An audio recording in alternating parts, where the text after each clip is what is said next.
तो क्या हो कि कोई व्यक्ति आपके सामने आकर ये बोले कि मैंने पिछले 8 घंटे में आज ही के दिन सेम डे में 6 खून किए हैं और 6 खून करने के बाद में अब मैं भी कुछ समय के बाद में मरने वाला हूं। जाहिर सी बात है, अगर आप इतनी बात भी सुनेंगे तो आपके हाथ पैर फूल जाएंगे और आपका हो सकता है बदन में कपकपी आ जाए।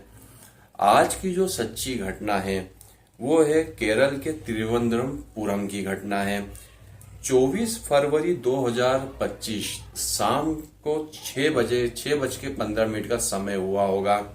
एक लड़का जिसकी की उम्र होती है 23 साल, नाम होता है अफवान। वो तिरुवनंतपुरम में एक पुलिस स्टेशन होता है जिसका कि नाम है वेजारा मोडो। वहां पर जाता है, एक ऑटो में बैठकर गया था और अंदर जाता है। अंदर जाने के बाद में एक पुलिस वाला उससे पूछता है, क्या हुआ तुम्हारा यहाँ पर, कैसे आना हुआ। इतना पूछता है। पूछने के बाद में जो लड़का होता है अफवान, वो बताता है कि मैंने आज सुबह 10 बजे से लेकर शाम को 5 बजे के बीच में करीब 7 से 8 घंटे में 6 खून किए हैं। और कौन सी लाश कहाँ पर है सारी डिटेल बताता है। डिटेल बताने के बाद में बताता है कि मैं भी हो कुछ समय में मरने वाला हूँ। तो पुलिस वाला सबसे पहले उसे देखता है और बोलता है कि अरे कोई दारू पी के आया है, कोई नशा करके आया है, इतना बोलता है। फिर वो लड़का जिस हिसाब से बोल रहा था, दोबारा से उस लड़के ने बोला कि मुझे पता था तुम मेरी बात पे यकीन नहीं करोगे। मैंने जो पहला खून किया है उसकी दूरी है यहाँ से 2 से 3 किलोमीटर की। चाहो तो अपन जाकर चेक कर सकते हो। अब पुलिस वाला दोनों आंखें फाड़ कर टक टक लगाकर उस लड़के के चेहरे को देखता है, ऊपर से लेकर नीचे तक उसे देखता है। पहली बार ऊपर से लेकर नीचे तक देखता है तो उसके जो कपड़े होते हैं उस पर कुछ खून के उसे छींटे दिखाई देते हैं पुलिस वालों को। फिर वो अपनी चेयर पे से पुलिस वाला उठता है। उठने के बाद में अंदर पुलिस स्टेशन में जाता है। जो अपने सीनियर अधिकारी होते हैं उन्हें पूरी बात बताता है। सीनियर अधिकारी को बताने के बाद में जो सीनियर अधिकारी वो भी बाहर आते हैं और उस लड़के को देखते हैं तो उन्हें भी कुछ गड़बड़ तो लगती है। तो फिर उनकी एक टीम वो मौके पर भेजते हैं और भेजने के बाद में जो होता है वो चौंकाने वाला था। तो नमस्कार, आदाब, सत श्री अकाल, मेरा नाम है जयेश। आज की जो सच्ची घटना है ये है 24 फरवरी 2025 को। केरल की राजधानी होती है तिरुवनंतपुरम। वहां पर एक थाना होता है वेजारा मोडो। आमतौर पर ये जो थाना होता है एक बहुत शांत इलाके में था, तो यहाँ पर ज्यादा इस टाइप के केस आते नहीं। तो शाम को करीब 6 बज के 15 मिनट का समय हुआ होगा। वहां पर ऑटो में एक लड़का बैठ के आता है। जो ऑटो रिक्शा होती है उस पर एक लड़का बैठ कर आता है और बैठ के आने के बाद में पुलिस स्टेशन के बाहर में उतरता है और पुलिस स्टेशन के अंदर जाता है। अंदर जाने के बाद में वो देखता है कि पूरा जो मतलब जो पुलिस का जो एक नॉर्मल डेली रूटीन का काम चलता है। कुछ लोग रजिस्टर अपना मेंटेन कर रहे हैं, कुछ डेली बेसिस आज क्या काम किया वर्क शीट पूरा मेंटेन कर रहे हैं और सभी पुलिस वाले अपने अपने कामों में लगे होते हैं। जैसे ही वो पुलिस स्टेशन के अंदर जाता है, पुलिस वाले की नजर उस पर पड़ती है। तो पुलिस वाला पूछता है कि क्या काम है और यहाँ पर क्यों आए हो। तो पुलिस वाले को बोलता है, आज सुबह 10 बजे से लेकर शाम को 5 बजे के बीच में मैंने 6 खून किए हैं और 6 खून जो किए हैं और उन सभी की लाशें कहाँ पर है वो मैं तुमको बताने आया हूँ। तो पुलिस वाला सबसे पहले उसे देखता है और हंसता है और बोलता है कि वो नशा करके आया है। तो उसके बाद में दोबारा से जिस हिसाब से लड़का बोल रहा था उसकी बातों में सच्चाई भी दिख रही थी। तो बोले, मुझे पता था तुम मेरी बात पर यकीन नहीं करोगे, तो मैं जो पहला पता दे रहा हूँ वो आपके थाने से 4 से 5 किलोमीटर की दूरी पर है। चाहो तो जाकर चेक देख सकते हो। अब पुलिस वाला अपने चेयर पे से खड़ा होता है, पूरा उसे टकटक लाकर देखता है तो उसके ऊपर कुछ खून के छींटे भी थे। अपने सीनियर अधिकारी को अंदर जाकर बताया था और सीनियर अधिकारी भी इसे हल्के में तो नहीं लेते, मगर ये जरूर बोलते हैं कि अगर ये आकर ऐसा बोल रहा है तो एक बार चेक करने में क्या हर्ज है। तो पुलिस की एक टीम जिसमें कि 4 लोग होते हैं, वो जो पहला पता बताता है वो उस पुलिस स्टेशन से करीब 5 किलोमीटर की दूरी पर था। तो फिर एक टीम वहां पर भेजते हैं और पहले बता देता है वो लड़का कि मैंने जो पहला खून किया वहां पर मैंने गैस सिलेंडर ऑन भी करके आया हूं, जिससे कि यहाँ पर गैस का ब्लास्ट और जितने भी लोगों को मैंने मारा है वो जल जाए। तो पहले जो जगह बताते हैं, पुलिस की एक टीम वहां पर जाती है। टीम जाने के बाद में जाहिर सी बात है, पुलिस अगर किसी घर के बाहर जाएगी तो लोगों का हुजूम लगना तो लाजमी है।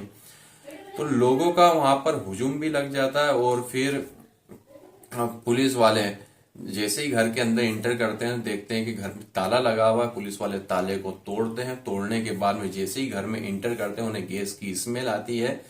तो यहाँ पर पहली चीज तो सही हो गई थी कि उस लड़के ने सही बोला था कि वहां पर मैंने गैस का सिलेंडर ऑन किया हुआ है। तो पुलिस वाले अपनी नाक पर कपड़ा लगते हैं और सबसे पहले किचन में जाते हैं और गैस को बंद करते हैं, जिससे कि यहाँ पर कोई ब्लास्ट ना हो जाए।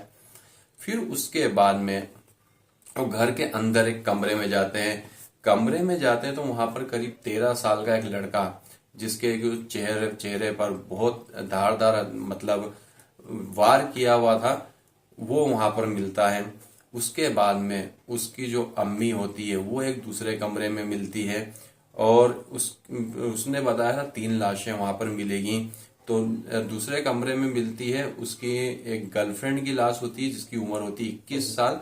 अब 2 लाशें मिल गई। अब तीसरी लाश को ढूंढने के लिए वो बेसमेंट में जाते हैं, वहां पर भी नहीं मिलती। पूरा घर देखते हैं, वहां पर भी नहीं मिलती। इतने में पुलिस वाले की नजर जाती है ऊपर सीढ़ियों की तरफ जाते हुए। तो सीढ़ियों पे जाते हैं, ऊपर जाते हुए देखते हैं तो वहां पर एक और लाश मिलती है, एक लेडी की होती है। इतने में एक पुलिस वाला थाने में फोन लगाता है। फोन लाने के बाद बोलता है कि जो लड़का थाने में आया उसे पकड़ के रखना, छोड़ना मत, क्योंकि ये जो बोल रहा है यहाँ पर 3 लाशें पड़ी हुई है। और एक दूसरा पुलिस वाला एम्बुलेंस को फोन लगा देता है।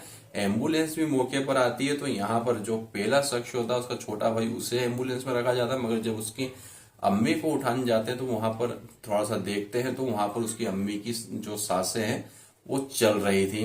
अब पुलिस वाले उससे और पूछते हैं कि और बाकी लाशें कहाँ है। तो वो पूरा जो घटनाक्रम है वो बताता है। बोले करीब सुबह 10 बजे का समय था। मैं अपने घर से निकला, अपनी एक बुलेट गाड़ी थी उसके पास में, और उस बुलेट गाड़ी पर मैंने पास में एक हथौड़ा रखकर छिपा कर ले गया था। हथौड़ा मैंने पास में रखा था और घर से करीब 20 किलोमीटर मैंने गाड़ी चलाई। और गाड़ी चलाने के बाद में पहली बार मैं गया अपनी दादी के पास में। एक दादी उसकी अकेले एक घर में रहती थी। दादी के पास गया। दादी की उम्र थी करीब 80 साल की उम्र थी दादी की। उसे मैंने उस हथौड़े से जब तक मारा जब तक उसका दम ना निकल गया हो। फिर उसके बाद में मैंने अपने हथौड़े को साफ किया, थोड़े कपड़े साफ किए, और वहां से करीब 25 किलोमीटर दूरी पर मैं जाता हूं अपने चाचा के घर में। जैसे ही चाचा डोर ओपन करते हैं, मैं हथौड़े से उनके सिर पे मारता हूं।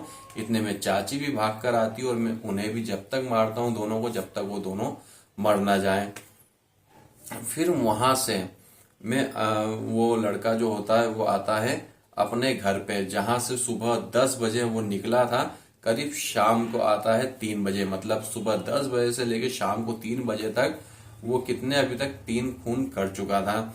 अब अपने घर पर आता है। घर पर आने के बाद में जो एक छोटा भाई उसका होता है, उसे वो बहुत ज्यादा प्यार करता है। सबसे पहले बिल्कुल नॉर्मल, जैसे कुछ किया ही नहीं हो, सुबह से अभी तक 3 उसने खून किए, और नॉर्मल घर पे आता है। उस छोटे भाई से पूछता है तू कुछ खाएगा, तो वो बोलता है मैं अरबियन फूड खाऊंगा। तो घर के पास में एक जगह पर लेके जाता है, अरबियन उसे फूड खिलाता है। और फूड खिलाने के बाद वो उसका छोटा भाई घर में आता है और वापस पलट के अंदर जाता है। तो उसी हथौड़े से जिससे कि उसने सुबह 3 खून किए थे, उसको हथौड़े को उसके सिर पे वो मारता है। सिर पर मारने के बाद जब तक मारता है जब तक वो मर ना जाए। फिर उसके बाद में उसकी अम्मी जो होती है ऊपर एक रूम में सो रही होती है। तो वो सोते सोते ही उसकी अम्मी को जब तक मारता जब तक उसे ऐसा नहीं लगे कि उसकी अम्मी मर चुकी। मगर उसके अनुसार उसकी अम्मी मर गई थी। मगर जब पुलिस वाले ने उसे देखा उसकी सांसें चल रही थी, तो उसे अस्पताल में भर्ती किया जाता है। फिर उसके घर के जस्ट पास में ही उसकी एक गर्लफ्रेंड होती है, करीब 21 साल उसकी उम्र होती है। नाम होता है फरसाना। उसे कॉल किया जाता है, अनुमान वो ऐसे ही कॉल करता है और बोलता है थोड़ी देर के लिए घर पे आने के लिए। वो जैसे ही घर पे आती है, सेम उसी हथौड़े से वो उसकी जो गर्लफ्रेंड होता है उसे भी जब तक मारता है जब तक कि उसके प्राण ना निकल जाए, मीन्स उसकी जान ना चली जाए। तो इस तरीके से वो सारे खून करता है। फिर पुलिस वाले उससे पूछते हैं कि तुमने इन लोगों को क्यों मारा इतने समय में। वो जो लड़का होता है पुलिस वालों को बोलता है कि मैंने इन्हें तो मार दिया, मगर अब कुछ समय में मैं भी मरने वाला हूं। तो पुलिस वाले जैसे ही ये बात सुनते ही कुछ समय में मैं भी मरने वाला हूं, तो पुलिस वाले की जो रूह है वो कांप जाती है और हक्का कपा जाते हैं। कहीं ऐसा नहीं कि इसने कोई बम वम लपेट के अपने पास में रखा हो और ये मरने वाला है। तो बोले मैंने जहर खाया हुआ है और मैं भी कुछ समय में मरने वाला हूँ, इतना वो बोलता है और बेहोश होता है और नीचे गिर जाता है। तो पुलिस वाले आनन फानन में जो नजदीकी एक गवर्नमेंट हॉस्पिटल होता है वहां उसे भेजते हैं, और भेजने के बाद में उसका इलाज चालू किया जाता है। जो लड़का होता है खतरे से बाहर है फिलहाल की कंडीशन में, और जो उसकी अम्मी थी जिसे कि उसने हथौड़े से मारा था, उसकी जो हालत है वो अभी नाजुक बताई जा रही है। अब जो पुलिस होती है, अब जाहिर सी बात है एक ही चश्मदीद था जिसे हथौड़े से मारा था, उसकी अम्मी थी जो कि अभी बोलने की कंडीशन में नहीं है। जैसे ही उसे थोड़ा बहुत होश आता है मगर कुछ बोलने की कंडीशन में नहीं है, इतना मतलब धारदार उसे मतलब हथौड़े से मारा था। और चाचा चाची की हालत तो ऐसी है कि उनका चेहरा ही पहचान लायक नहीं, छोटे भाई का और गर्लफ्रेंड का चेहरा भी पहचान लायक नहीं है।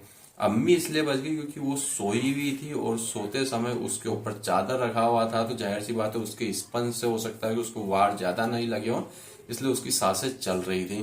तो उसे होश आता है मगर वो बोलने की कंडीशन में नहीं होती है। और जो लड़का है जिसने ये पूरा घटनाक्रम को अंजाम दिया, अफवान, ये ऑलरेडी इसने जहर खाया हुआ, तो इससे भी पुलिस कुछ पूछताछ नहीं कर सकती। तो पड़ोसियों से पूछा जाता है, रिश्तेदारों से पूछा जाता है, तो पड़ोसी बताते हैं कि कोई फाइनेंशियल प्रॉब्लम। बोले हाँ इनके कुछ फाइनेंशियल प्रॉब्लम चल रही, मगर वो इतनी बड़ी नहीं थी कि इनके घर में कोई पैसे वगैरह की कमी नहीं थी। और जिस घर में वो लोग रहते हैं वो भी घर जो था काफी आलीशान था और काफी अच्छी कीमत का था। अगर गर्लफ्रेंड के लेवल से देखा जाए तो दोनों की शादी से किसी को भी एतराज नहीं था, ना तो ये जो अफवान है इसके घर वालों को कोई एतराज था, ना ही फरसाना के जो घर वाले होते हैं जो उसकी गर्लफ्रेंड होती है वहां पर कोई एतराज था। इसके अलावा और कोई सीन बोला इसने, अगर कोई ड्रग्स वगैरह लिया हो तो उसे भी देखा जाता है। तो वो भी सीन जो ब्लड होता है टेस्ट होता है, ब्लड टेस्ट तो वो भी क्लियर हो जाता है इसने कोई ड्रग्स भी नहीं पिया हुआ था, मतलब ड्रग्स या कोई नशे का सेवन भी इसने नहीं किया था। तो फिर उसके बाद में जो इतनी बड़ी घटना हो जाने के बाद में जो केरल के सीएम होते हैं वो भी इस मामले के ऊपर अपनी प्रतिक्रिया देते हैं। वहां के जो डीआईजी होते हैं उन्हें बोलते हैं कि इस मामले में जितनी जल्दी जो जांच हो सकती है वो करें, और क्यों ये इसने इतने लोगों को मारा है, इतनी बेरहमी से मारा है, इसका भी पता लगाने के लिए। फिलहाल में इस मामले में कोई भी ऐसा अपडेट नहीं आया है कि इस लड़के ने 6 खून जो पूरे परिवार वालों के किए ये क्यों किए हैं। इसका मानसिक संतुलन खराब था, या मानसिक संतुलन भी देखा जाए तो अड़ोस पड़ोस से पूछा गया तो बोले मानसिक संतुलन इसका कोई भी खराब नहीं था, अच्छा पढ़ा लिखा लड़का था, और सिर्फ 23 साल की उम्र में इसने इस घटनाक्रम को क्यों अंजाम दिया। तो आगे जो भी अपडेट आता है इस घटना में का, इस क्राइम का, तो मैं आपके लिए लेकर आऊंगा। और दोस्तों इस वीडियो को बनाने का मकसद आपको परेशान करना, आपकी भावनाओं को ठेस पहुंचाना नहीं था, सिर्फ आपको जागरूक करना था।